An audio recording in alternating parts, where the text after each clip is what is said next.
Hey, avant de commencer le courrier du Randos, sachez que vous pouvez prolonger l'expérience Shitlist en nous soutenant sur Patreon. En souscrivant en Shitlist Plus à 5€ par mois, cela vous permet d'accéder à tous les épisodes exclusifs de Shitlist, en plus des épisodes en avance, sans publicité. Lien en description de l'épisode. Arrivé à la fin du film, j'ai senti un truc sur ma joue. Je me suis demandé ce que c'était.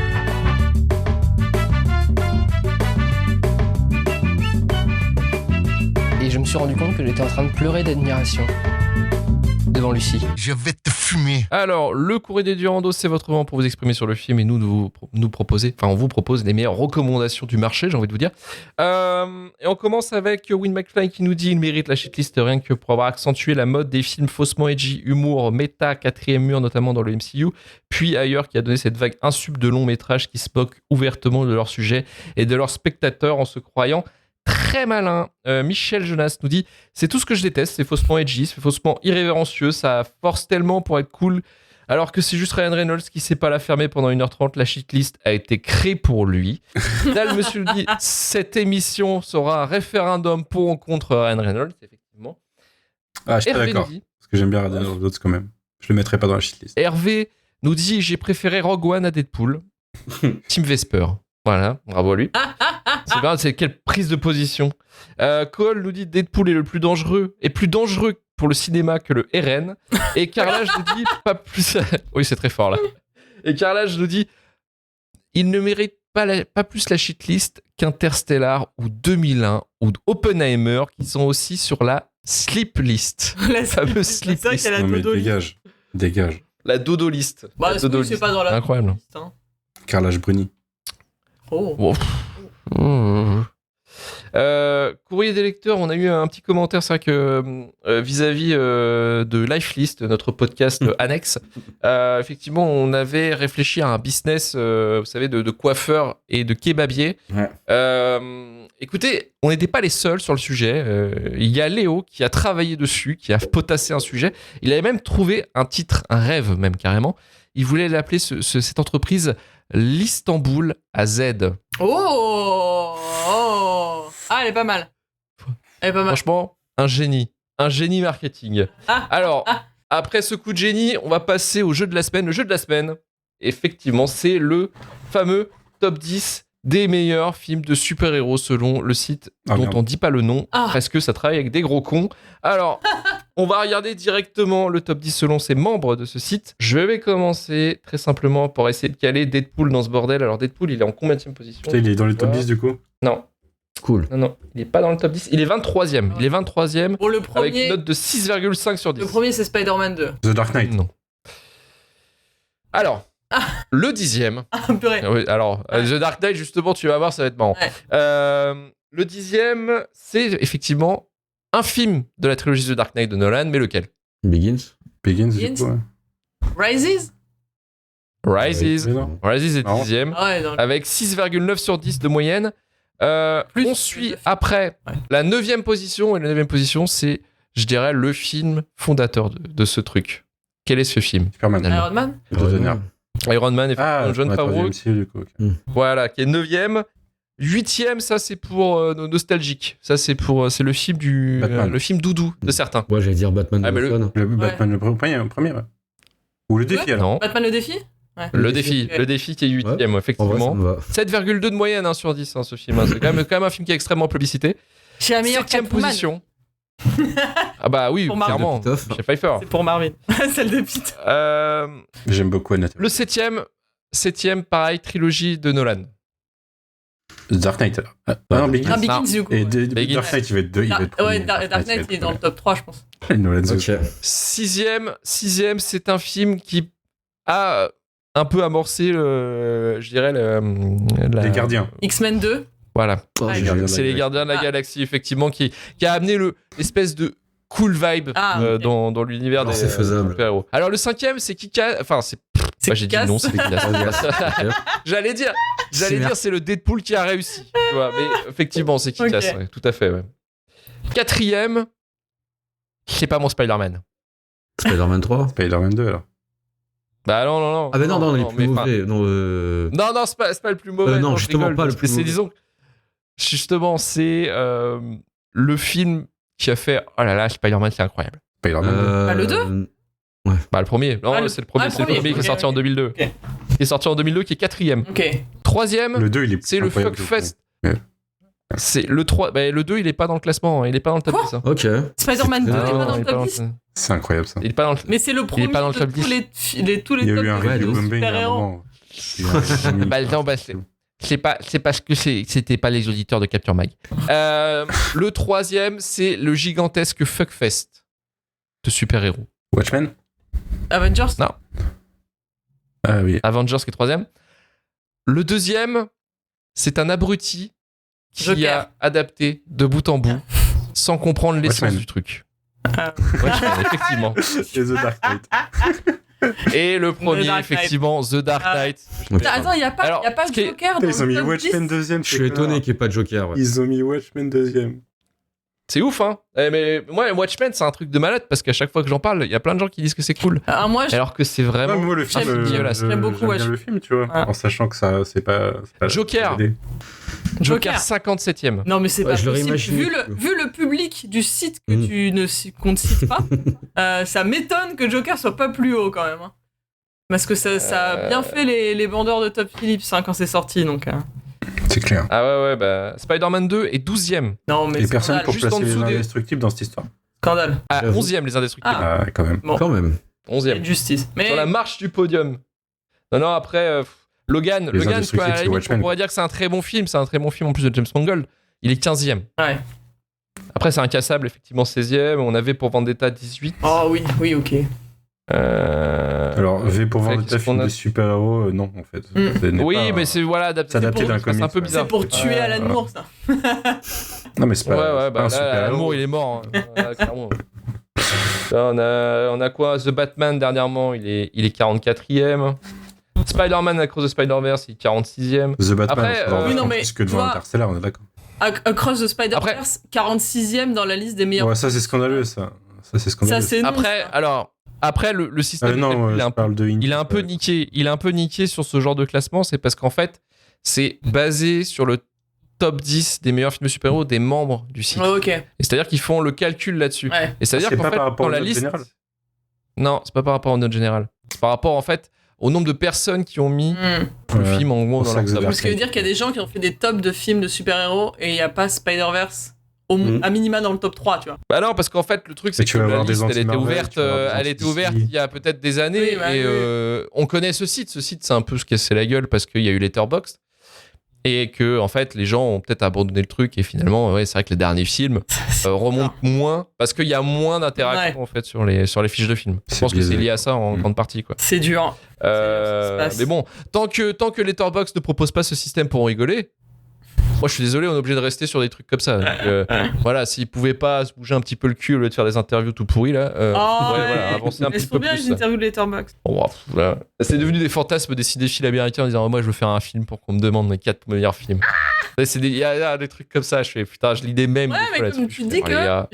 moi j'aime bien l'idée que certains se sont craqués eux-mêmes ou leur équipe à essayer de trouver un top 4 qui soit un peu sympa, tu vois, qui montre un peu qui tu es, ce que t'aimes, qui fasse quand même un peu edgy cinéphile, mais qui fasse un peu aussi proche des gens. Enfin, tu vois, il y a un mind game de ouf derrière le top 4. Mais à de partir certains, de ça, c'est forcément toujours de la posture. acteurs, Et réalisateurs. c'est- Mais Ouais, c'est de la évidemment. posture. mais je Et suis te mettre curieuse de- et te baser. Il y en a qui basent leur personnalité Mhm. sur leurs 4 films préférés. Oui, non, mais Et ça, je trouve ça encore. ça lutte, triste, les gens là, on leur parle pas en fait de base. Déjà, les On gens leur qui ont donne pas un top fluctuant, moi, je leur fais pas confiance sur les flags.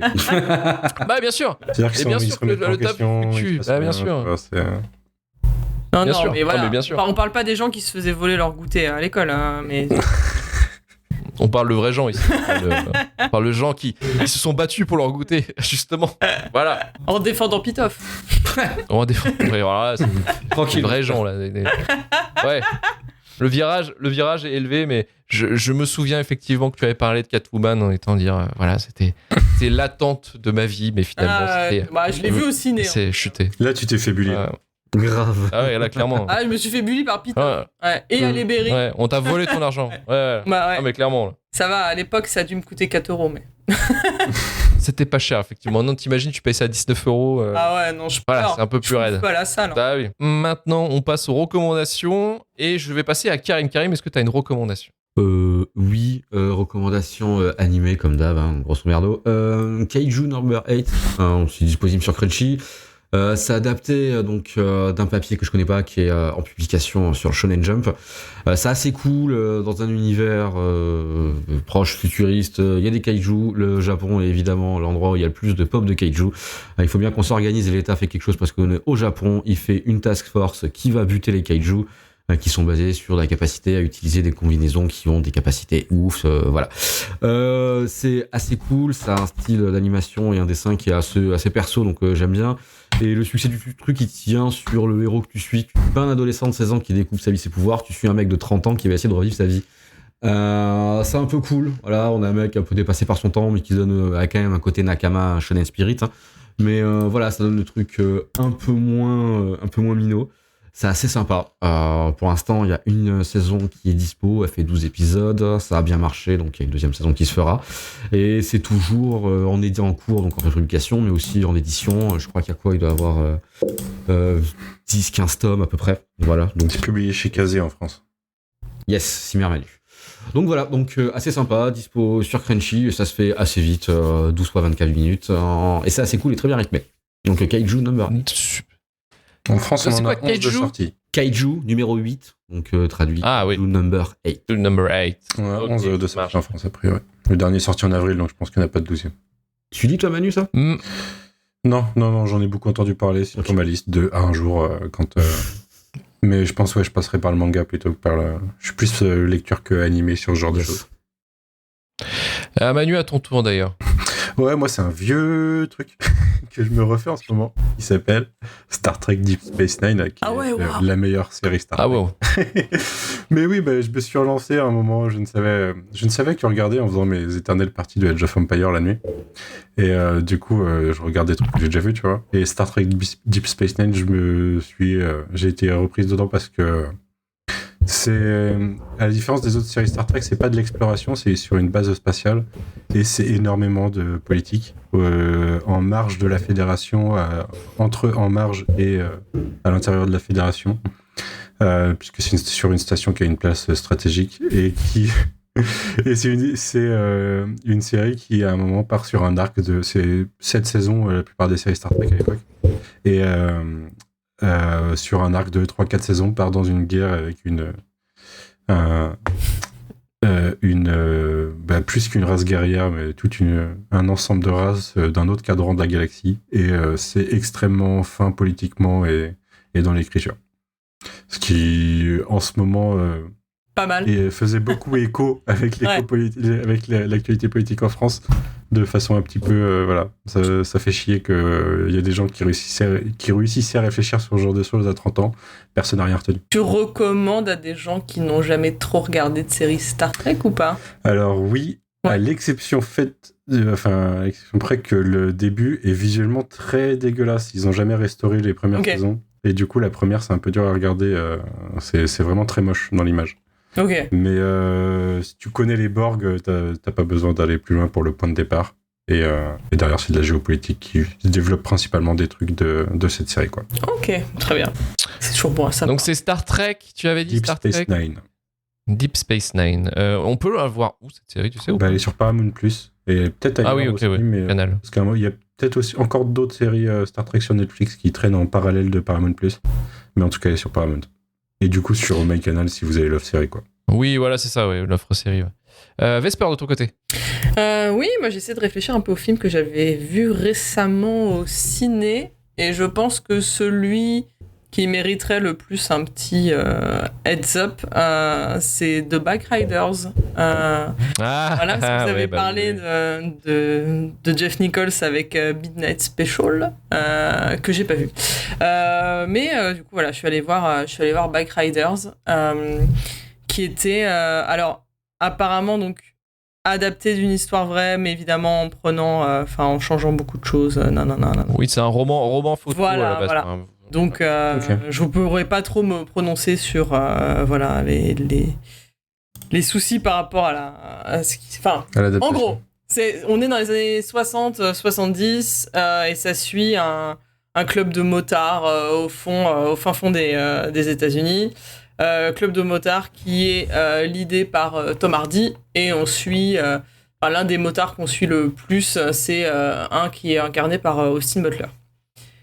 Et c'est assez sympa. Alors moi, à partir du moment où il y a un mec avec une moto et un blouson en cuir et qui ressemble à Austin Butler, j'avoue que j'ai quand même tendance à être sold à dire oui. plutôt vite. Mais au-delà de ça, je trouve que le film est vraiment très chouette. Je trouve que j'ai rarement vu des persos aussi bien filmés. Enfin, vraiment, il y a des scènes de dialogue entre Tom Hardy et Austin Butler où vraiment ils sont d'une beauté, mais pas, je dis pas une beauté genre c'est des beaux acteurs, mais qui sont filmés. Ils transpirent un charisme, voilà. C'est vraiment assez dingue. Il y a beaucoup de choses qui sont assez sympas sur ce que ça dit de la masculinité toxique dont vous pouvez vous douter quand on parle d'un club de motards dans les années 60. Donc sur ces points-là, je trouve que le film est assez bien fait. C'était assez chouette. Après, il est pas parfait pour autant. Il y a pas mal de zones d'ombre qui auraient aussi mérité d'être abordées. Voilà. Autant je trouve que par exemple, la masculinité toxique est assez bien traitée. Et de l'autre côté, on voit qu'il y a certains motards qui ont des croix de fer et des choses comme ça. Et c'est en fond. Et c'est pas trop traité. Et je pense que ça aurait mérité quand même de mettre un peu en lumière le fait que... En fait, on voit au débbe que, en gros, l'idée du groupe, c'est qu'au début, c'est juste des mecs qui aiment faire de la moto ensemble pour le faire de manière et puis très classique.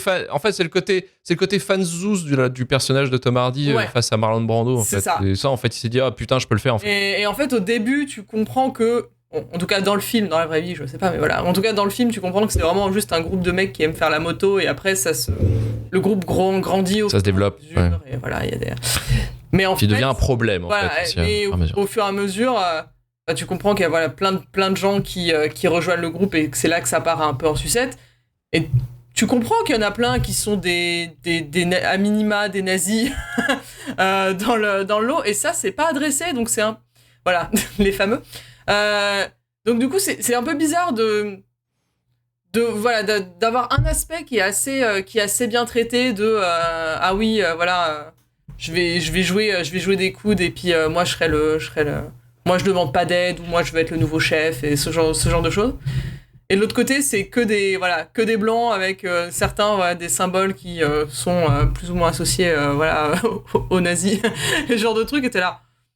Ouais, peut-être qu'au moins des petites réflexions là-dessus, vu que le reste a été abordé de manière assez fine, peut-être pas, mais de manière assez intelligente. C'est un peu bizarre d'avoir ça aussi, mais bon. Sinon, en vrai, le film est quand même assez chouette. Ça suit, c'est aussi beaucoup narré par le personnage de Jodie Comer, qui a, je pense, l'un des pire accent de l'histoire dans le... on s'est beaucoup foutu de sa gueule vis-à-vis de cet accent, parce que c'est une anglaise du coup à l'origine de l'Angleterre, et qui effectivement doit jouer l'accent du Kentucky. Ouais, et je pense qu'elle est aussi bonne en accent que moi, quoi, donc pas ouf du coup, mais bon, ça reste rigolo. Et en plus, purée, Tom Hardy, il a encore une fois, dans son cosplay de Marlon Brando, pue le charisme. Il bouffe l'écran. Il bouffe l'écran, bien sûr. Je le trouve ouf. Vraiment, tu vois l'admiration qu'a le personnage de Austin Butler pour lui. Tu peux l'avoir vraiment en tant que spectateur. Il est vraiment magnétique, quoi.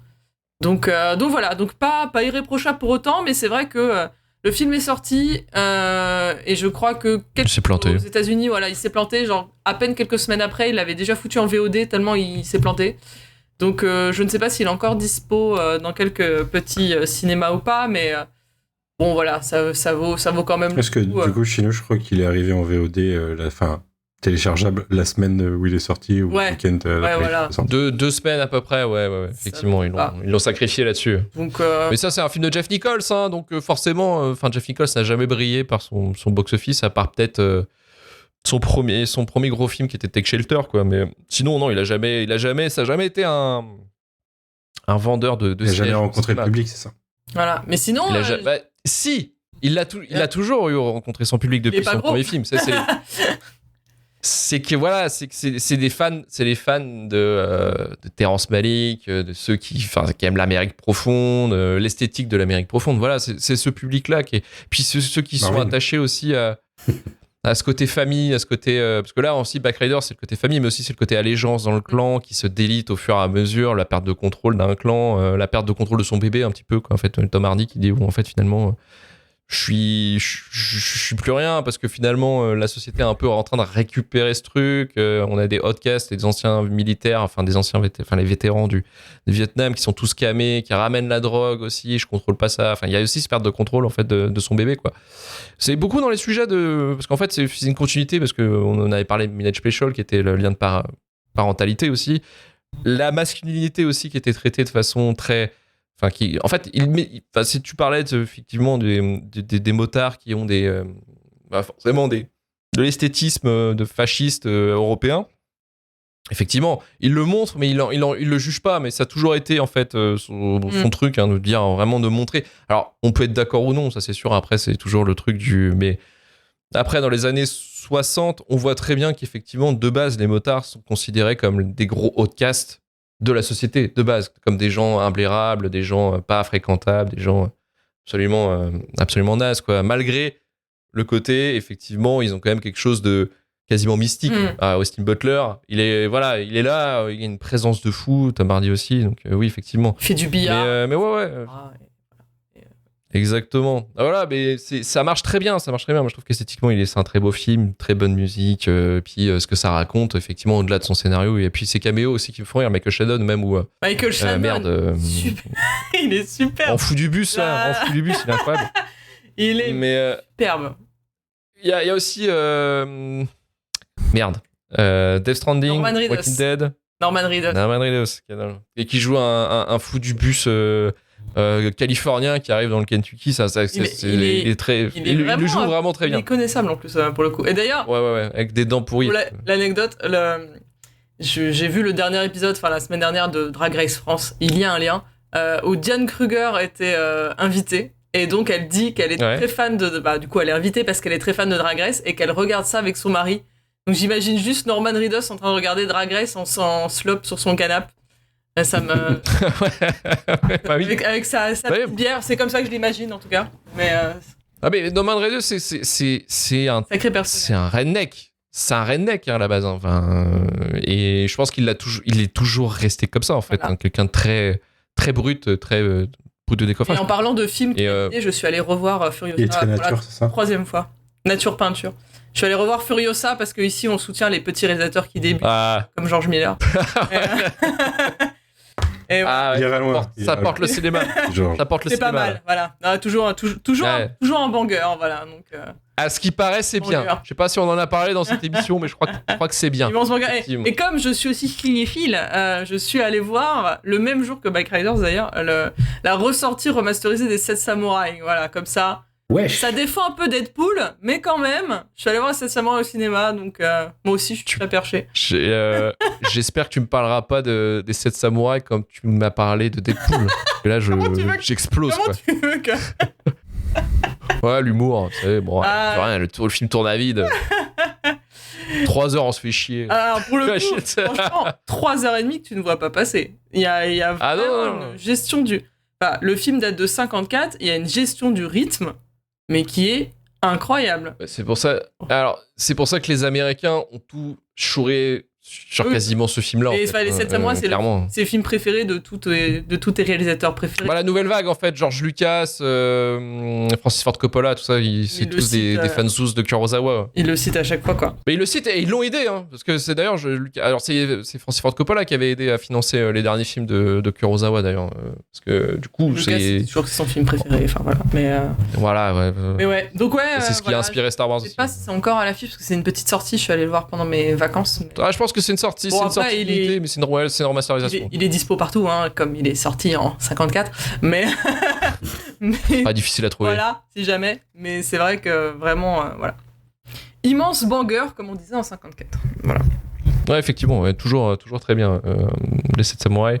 Moi, je voulais recommander une chaîne YouTube que je tombais un peu en mode random. J'étais seul pendant 5 jours, là, fallait que je trouve des trucs à regarder.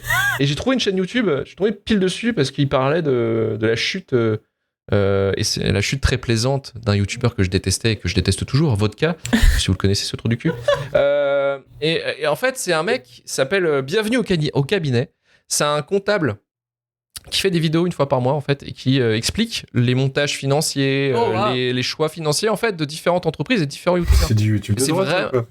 Wesh. Non, alors, non, mais un comptable il fait son taf. C'est pour des... Ouais, ok, je vois. Je pensais que c'était un truc de conseil, mais non. C'est assez didactique. Non, c'est un truc didactique qui t'explique en fait déjà le système, comment ça fonctionne, la comptabilité sur les différents types de sociétés, les différents régimes, comment tu peux esquiver les impôts ou non sur les différents versements que tu C'est peux du faire en Luc fait. Porn, ça. Non mais Ok.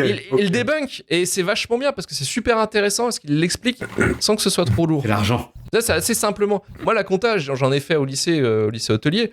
J'en ai fait 2 ans, j'aimais bien ça, mais c'est vrai que des fois, sur les plans comptables, sur les trucs, des fois, t'es perdu. Et là, en fait, il t'explique les choses très simplement. T'es pas bien Et provisionné. ouais, non, mais c'est super. Moi, j'adore ce genre de Attends, truc. tu peux Et répéter ça, le super nom de la bien. chaîne? C'est Bienvenue au cabinet. Bienvenue au cabinet. Incroyable. Ouais. En plus, petit jeu de mots, bien sûr. Hein. Le prout, on adore ça. J'ai la ref. Là, le Cax, on aime ça. Et bref, Bienvenue au cabinet, c'est vraiment très très bien. Et la dernière vidéo d'ailleurs, c'est sur combien coûte en exploitation une journée de Disneyland. Ah ouais, Paris. je vais tellement regarder ça quand on arrête là. Ça doit être cher. C'est vachement bien. Il explique aussi j'ai vu aussi la vidéo qu'il a expliqué comment Amixem a réussi à faire son empire entre guillemets. Comment il a réussi, quels sont les choix en fait qu'il a fait qu'il a réussi à monter, à grinder en fait en termes de volume de chiffre d'affaires. Bah, contrairement par exemple à la vidéo qu'il a fait à côté de celle de Vodka qui était le pote d'Amixem. Pourquoi lui par exemple il s'est foiré en fait, quel choix de merde en fait, quel choix stratégique économiquement il a utilisé qui l'a fait foirer en fait. Et c'est super intéressant parce que comme je l'explique c'est vraiment super didactique. C'est en fait si t'as même pas de notion de comptabilité. Vous t'essayes de faire il te rectifier reste... notre Patreon là, c'est ça? Grave. Oui, effectivement. D'ailleurs, je vais monter une holding. Je vais monter une holding. Luc, il est je tenais à vous le dire. Il est 5 jours tout seul chez lui et il s'est dit je vais mater des vidéos YouTube de compta. Vous voyez la descente aux enfers que ça fait de ne plus avoir sa lumière. Moi, je suis un peu triste pour toi. Voilà. J'adore. Bah ouais, je sais. Mais c'était une super surprise parce que pour le coup, c'est une super. Ouais, non, mais très super bien, mais vidéo. je regarderai aussi. Et je recommande bien sûr The Witcher qui m'a fait perdre un PC. Excellent jeu. Non, parce que j'étais en train de refaire les extensions que j'avais pas faites, qui étaient Blood and Wine et merde, l'autre. Le 3 Ouais, Witcher 3. Ouais. Oui, exactement. Oui, t'imagines sur The Witcher 1 qui m'a fait cracher mon PC et brûler ma carte mère, j'aurais fait waouh, c'est chaud. Merci le rétro gaming. Et du coup, après avoir récupéré un nouveau PC, j'ai pu le finir effectivement en ayant un PC avec 8 ventilateurs parce que sinon, au bout d'un moment, voilà quoi. Et du coup, t'as d'autant plus besoin de bien gérer ton argent maintenant que t'as un PC d'ailleurs. Voilà, exactement. C'est pour ça que j'ai regardé des vidéos de contact. Je me suis dit, merde. Ah, en fait, c'est ça qui a déclenché l'achat. Est-ce que l'investissement dans un hardware est un mauvais investissement? Bienvenue au cabinet. Ça peut être un bon investissement si tu le dis que c'est un investissement professionnel et que tu dois Il faut bien le provisionner. Ouais. La prévisionner et le dire que sur tant d'années, tu Ça amortit sur combien repayer d'années, un... c'est 2 ans. Voilà, c'est ça, exactement. Un amortissement, en fait. Voilà. C'est exactement ce que je voulais dire. Merci, Manu. Bah oui, les Et, provisions et pour voilà. l'amortissement, Et, c'est de ça que je parle depuis tout à l'heure. On se Mais oui, sait. mais on se sait, mais des fois, tu sais, mon cerveau, il a une oreille qui fonctionne et l'autre non. Quoi. Donc, Trop concentré et voilà, sur le bénéfice. effectivement. L'argent, la thune, la tunasse. Donc voilà, c'est fini pour les recommandations. C'est copyrighté. Copyrighté, copyrighté. Tu peux pas l'écouter parce qu'on l'a pas acheté. C'est copyrighté, copyrighté, copyrighté. Tu peux pas l'écouter parce qu'on l'a pas acheté. C'est copyrighté.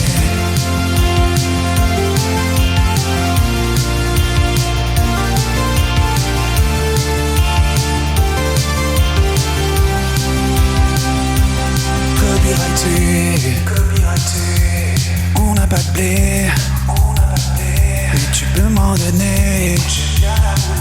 Tu peux pas l'écouter parce qu'on l'a pas acheté. C'est copyrighté, copyrighté, copyrighté. Tu peux pas l'écouter parce qu'on l'a pas acheté. C'est copyrighté, copyrighté, copyrighté. Tu peux pas l'écouter parce qu'on l'a pas acheté. C'est copyrighté.